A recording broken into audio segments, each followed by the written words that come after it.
পুরোই ভর্তা খাবো আজকে, তো চলো বড়ই ভর্তা করি। তো বড়িগুলো আগে ধুয়ে নিতে হবে, তার জন্য আমরা একটু পানি নিয়ে নিচ্ছি। ওরে কি আসতে ঠিক ওই শালা, এখন বড়িগুলো দিয়ে দিচ্ছি। আমার মনে না সেই সুন্দর স্লোমো হাই দেখবা, দেখো ইরে শালা, এত সুন্দর ভিডিও তোমরা জীবনে দেখছো? দেখবা না তো, আমি দেখাচ্ছি।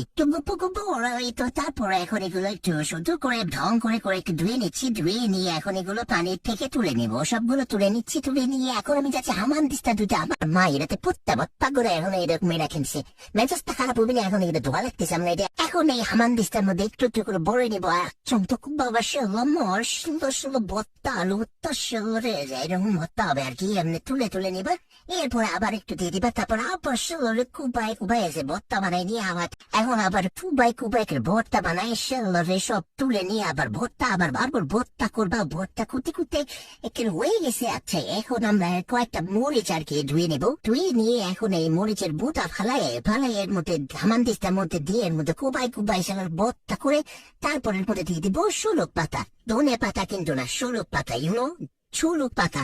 মানুষ ধনে পাতাকে দেখে জানে, আমার মা কইছে শোলক পাতা দিতে, তবে শোলক পাতা দিচ্ছি, ডানে মানে ফালাই দিচ্ছি। এখন দিয়ে দিচ্ছি একটুখানি সরিষা পাতা, সরিষা পাতা দিতে হবে।